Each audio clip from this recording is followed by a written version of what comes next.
It's quite remarkable how close to the plan that we are executing, and with stunning results, to be quite frank about it. And I'm not exaggerating at all here, as you well know. I mean, the facts really do speak for themselves.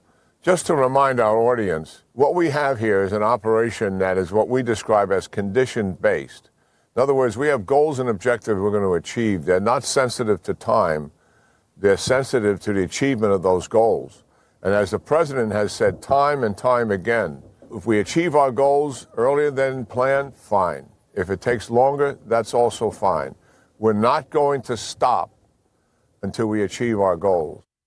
And that is General Keane not talking just as a great analyst with a lot of experience. He's very tapped into the Pentagon right now, as well as the administration. The president feels very secure with him around, and he should. And I think he's going to be joining the Senate Leadership Committee, I think, providing military advice to the Senate Armed Services and Foreign Relations. Joining us now is Roger Zakheim. Roger is the Washington director of the Ronald Reagan Presidential Foundation Institute. Roger, the one of the first presidents to get offensive with Iran, this new Iran after the revolution, was Ronald Reagan. From what you done, from the years of study and from what studying his work and beliefs, how do you think he would feel about Donald Trump's mission to finally defang this regime? I think he would see it as finishing the work that he began. Absolutely essential. This is peace through strength, and occasionally you need to use strength and exercise that strength in order to realize a true peace. That's what President Reagan sought to do. I mean, that was the moment where we saw the earliest evidence of the reach, danger, and kind of toxic ideology that this regime puts forward. I'm talking about the attacks on the Marine barracks in Lebanon, which was one of Hezbollah's first acts against U.S. interests. So I think what we're seeing right now is a culmination of that peace through strength pursuit to really take down and collapse this regime, which is the only way we're going to move beyond 47 years of constant attack from Tehran. I mean, it's amazing because in '83, do you think that we ever fully responded to that barracks bombing? Well, we started it, but the answer is no. And we've paid the price, actually, in the decades since. And no president has responded in the way that was required until President Trump began this operation. Started June in 2025.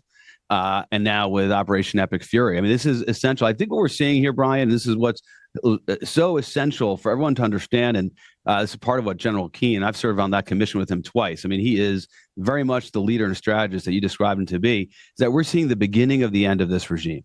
We hadn't seen that until now. What's happened in March of 2026 as a result of Operation Epic Fury is the beginning of the end of this regime. And they had goals to dominate this entire region. Just go back 5 years ago. They were controlling Syria.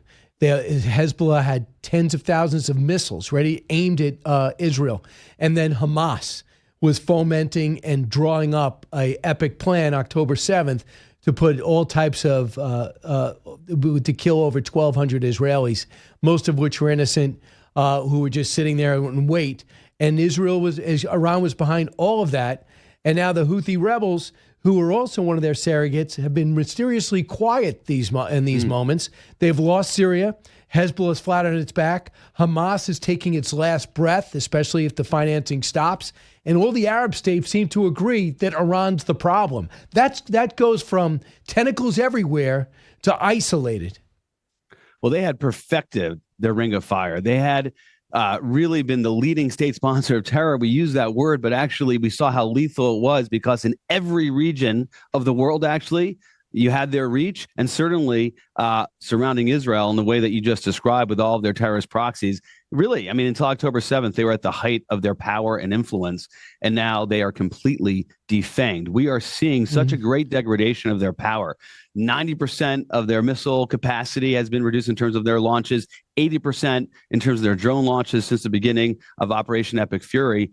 And that was just phase one. As General Keane was referencing, we're on to phase two, where we're taking out their production capacity. We are punishing this regime for that ring of fire that sought so much instability, death and destruction in the Middle East and against our interests. So just go to show you, to me, it's so obvious when 7 presidents have to deal with this, from Carter to Reagan to Obama and Clinton, all dealing with Iran. How you deal with it. You know, Barack Obama said the problem are the Sunni nations. So we're going to do a JCPOA, and we're going to unfreeze their funds and deliver pallets of their cash in our currency to their country.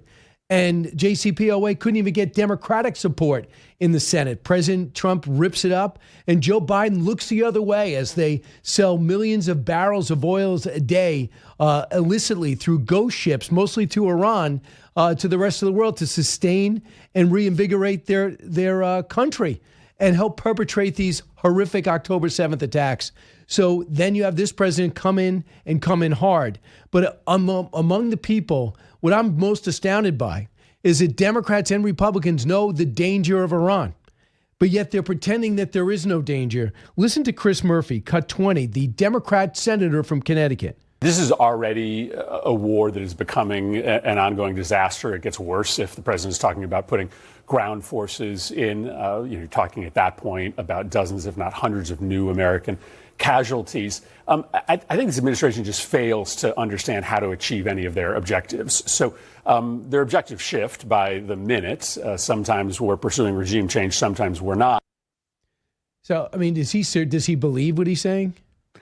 No idea. I don't know what he's watching. He's in some sort of alternate universe in terms of that assessment of what's going on. We have defanged the Iranian regime militarily. We are now going after their industrial capacity, which over the coming days will also be severely. And what you're doing with that, Brian, is now buying not just years, but perhaps decades before they can rebuild. We have air, not just superiority, supremacy. We're doing it with a remarkable ally. Again, years of cooperation.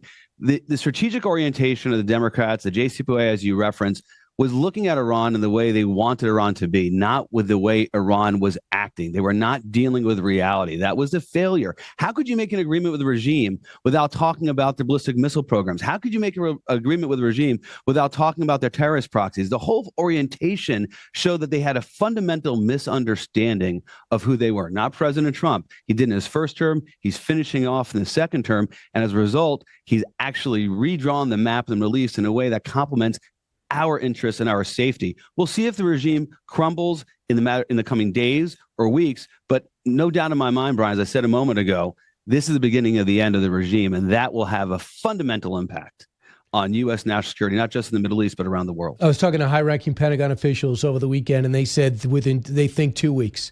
You'll see cracks amongst the IRGC, the Basij, and what's left of the new supreme leader. But I want you to hear Bill Maher, who is remarkably refreshing to listen to. Obviously, he's a liberal. He says, I'm a liberal Democrat. I'm almost never going to vote for a Republican. But Adam Schiff is on with him. And listen to this, cut 22. This statement from the administration: the president had the constitutional authority to direct the use of military force because he could reasonably determine that such use of force was in the national interest. That's too vague for you? Totally vague. Okay, because that's from Obama about Libya. And he goes on. He goes on a little bit longer. And he goes on to say this, cut 23. This week, war. Did you hear about that thing? We bombed Iran, and it's going on. Now, have you expected me to say I hate it? I don't. Sorry. When he puts boots on the ground, yeah, then I'll hate it. Now, I know too many happy Iranian Americans. Sorry. You cannot name one horrible thing that has happened in the Middle East in the last 50 years and not connect it to this fascist theocracy. Right. And guess what? Warner knows this. Murphy knows this. Kelly knows this. These are people that have been briefed at the highest level. That's what's so different now. Well, I mean, Sam Nunn, who's a Democrat, would never have said Iran's not a problem, not the objective. He might, they'll object to maybe methods and practices, but never would have done stuff like this. But now you can't get a Democrat outside Fetterman to see the danger of Iran all of a sudden. Brian, the derangement syndrome runs very, very deep. And in case you doubted it, somehow thought there was sort of a principled, strategic sort of orientation driving this point of view, just listen to those clips. It's clear It's clear here that they cannot see anything good coming out of this administration from something President Trump is doing. But here's the most important part, is that President Trump is in year 2 of his administration. It's 3 years left. What the Iranian regime has done for decades is bet that the next administration, the next office holder, the next policymaker will just move on and try a different strategy. President Trump will not let these guys off the hook, and he's got a 3-year runway to make him know that. And I think whether it's days and weeks, like you just said, or longer, this regime is going to crumble. Yes, I 100% agree. And the rest of these other countries are focusing more on their economy and, yes, partnership with Israel than Iran. Do you notice none of these Arab states are blaming Israel? None of them, right? I mean, they're blaming Iran, which is a relief and brand new. So, Roger, tell me if you see a parallel. There was a thought that Ronald Reagan was a warmonger. Remember, he had that radio address where it'd be while they were still recording, before they started taping, commence bombing on the Soviet Union, and that got out. And it really worked to his advantage. Like, we don't know this guy. This actor, politician, this right-winger, we don't know about this guy. He doesn't want to talk to the Russians, the Soviets in the beginning. I don't know. I'm not necessarily interested in a new missile deal. It threw people off. Donald Trump has everyone knocked off their axis. They have no idea whether it's Venezuela, Delcy Rodriguez, President Xi in China, the new Cuban leadership. Obviously, they misjudged him again in Iran and feeling free to be shoulder to shoulder with Netanyahu. The rest of the world does not know what to make of Trump, but they got to deal with him because of our economy and our military. And that they know his intent here, that he will do what he says, and he's not bounded by any sort of political orthodoxy or political restraint. This is a president who talks about peace through strength, but it's not the sort of peace that, you think about where, hey, we're just going to submit and negotiate our way out of it. He's willing to put the pressure on. He's willing to use military power to realize true peace. President Trump, at the end of this month, is scheduled to meet with President Xi in China. He just referenced the People's Republic of China. Xi has never seen a more powerful U.S. president that he's had to contend with. And that's because of the things you just described. Venezuela, what's happening in Iran, the pressure on Cuba, right? Getting European allies in Europe to step up and make those commitments. The United States is going into negotiation with China more powerful than it's been in decades. Right. And if you could argue that all these things he's doing is really combating China, where some on the right, them too, keep saying, what about America first? China's the big problem. Take a deep breath and maybe give the president a little credit that he agrees with you, and that's exactly what he's doing. Steve Moshe weighed in on this. He's one of, I think, this country's foremost expert in China, wrote about 6 books on them, and sees this is all about China. Cut 39. For the last 10 days, the Chinese jets and bombers have stopped invading Taiwan's airspace. Before that, they were sending over dozens of planes every couple of days to harass that independent country. They were sailing ships around Taiwan to suggest that they were going to put a blockade on the country. I don't know why they've stopped. Are they starting to think about conserving fuel? You can't run ships on solar panels and you can't run planes on windmills. Or are they just trying to be nice to Trump before he visits Beijing? And I think they're easing back on their aggression because they realize that directly confronting the United States now would be a losing proposition. You mentioned Chinese radars and anti-air defenses that fail to even not just deter, but even detect the U.S. attacks. Well, everyone who owns said systems now realize that they are useless against the U.S. military. Maybe even Turkey that took them as missile defense, even though they're a member of NATO. But your thoughts on what he said and how what he's doing with Venezuela, Cuba, Argentina, Panama, and the Canal, and now Iran affects China negatively. President Xi knows that his biggest vulnerability is that he's got an untested military. The command and control is top down, doesn't know that they can operate successfully, haven't fought wars, and certainly haven't won one. As a result, they look at the United States just in this past year plus alone and sees the most lethal fighting force that can carry out operations around the globe efficiently, with lethality, and realize their military objectives. Yeah, so I think you can connect the dots between what's happening with Operation Epic Fury and what is not happening right now in terms of the intimidation of Taiwan. I think it all accrues to our benefit. The one area of vulnerability we have, which is how long can we carry out an operation, sustain operation? Do we have sort of the magazine depth, as it were, to sustain operation for weeks or months? President Trump's getting after that as well, pushing forward a $1.5 trillion budget, right? And making sure he's met with our industry leaders to get the production going. It should have happened earlier. It's happening now. That also is a signal to Beijing. President Xi knows that the United States is getting ready, is more ready than Xi is to deal with the Taiwan contingency. And there's an all hands on deck push to get rare earth, whether it's our own or whether it's our allies. So the president knows that's his vulnerability. Someday people appreciate it, just like Reagan. They kept saying negative things about him all the time through my entire youth.